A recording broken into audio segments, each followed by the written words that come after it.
Hey, what's up, YouTube? I'm back with another video.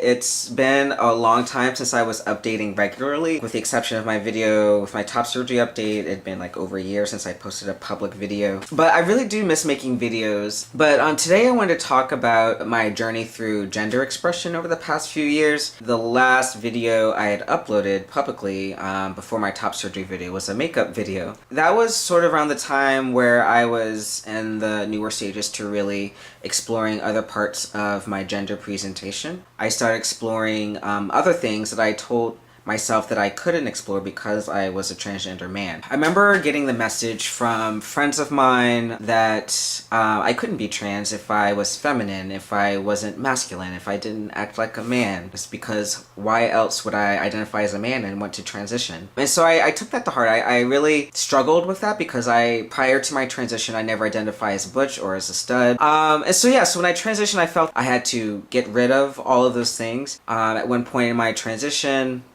giving away all of my jewelry to a friend of mine. I gave away all my feminine clothes. It wasn't until a couple of years ago where I was hanging out with another friend of mine who's also trans guy. And he was wearing this necklace. And I said, I looked at him and I was like, I really miss wearing necklaces and jewelry. And he looked at me and was like, well, wear necklaces, what's stopping you? And so I know that sounds kind of silly, like, duh, I can do what I want.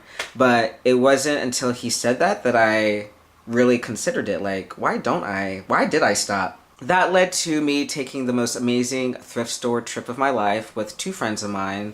One who identifies as femme and another person who's like, I don't know, femme adjacent.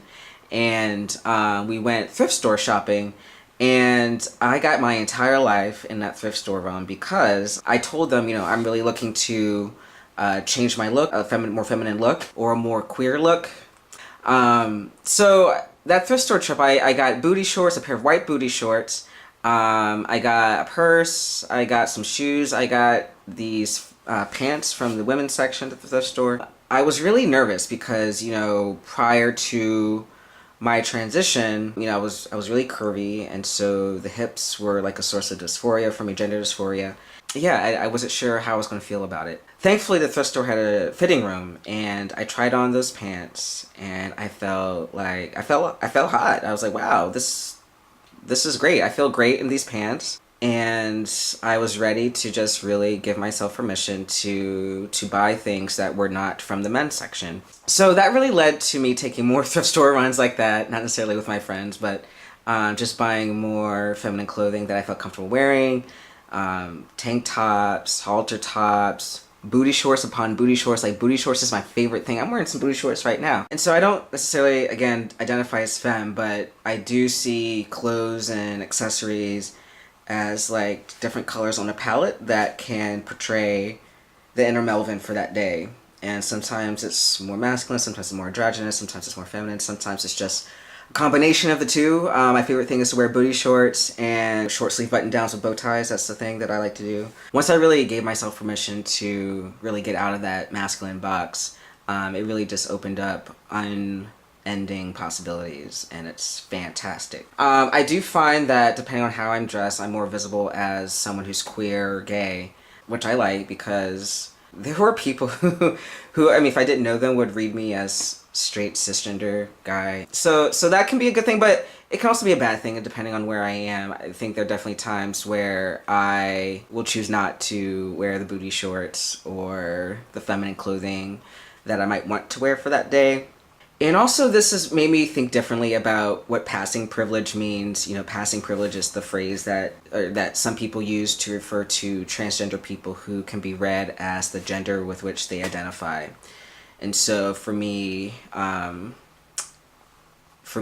be read as a man, as a trans man, would be considered passing privilege in that sense. But in terms of like coming to this point where I'm now with like wearing various kinds of like clothes and presenting my gender in various kinds of ways, it's made me really rethink, is it a privilege for me to pass as a cisgender man who is wearing feminine clothing, who's now could be targeted for hateful comments or violence or things like that. And I think the concept of passing privilege really does assume a normative way of presenting gender that doesn't necessarily capture all transgender people's experience. But yeah, so I've been thinking a lot about passing privilege. I've been thinking a lot about masculinity, femininity as a trans man, and I really don't. I really struggle. Like I feel like as a trans man, I'm expected to have some sort of relationship to masculinity, and I really don't. And I think that kind of bothers me because I should be able to articulate what that relationship is to masculinity. Masculinity is not something I've ever claimed for myself, either prior to transition or now during my transition. And I just feel that the expectation is often there. So I've been thinking about what is my relationship to masculinity. So yeah, so that's it for me today. I hope everyone's well. I will say that I am intending to post a follow-up video to a video that I posted a couple years ago that got a lot of comments about dating as a gay trans man. And then after that, I have a special surprise for this channel that's going to be in the works over the summer. So stay tuned. Take care. Peace.